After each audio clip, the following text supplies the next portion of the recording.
Today's April 10th. We are running anglers to Carter Rock today. This is the back channel behind the Maryland chute. And there's the main line of the Potomac.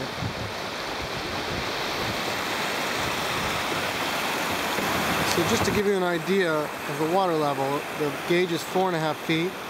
We're behind the Maryland chute. And above these rocks are pieces of driftwood, which are at least 15-20 feet above us. It gives you an idea of where the river was earlier in the year. Pretty cool.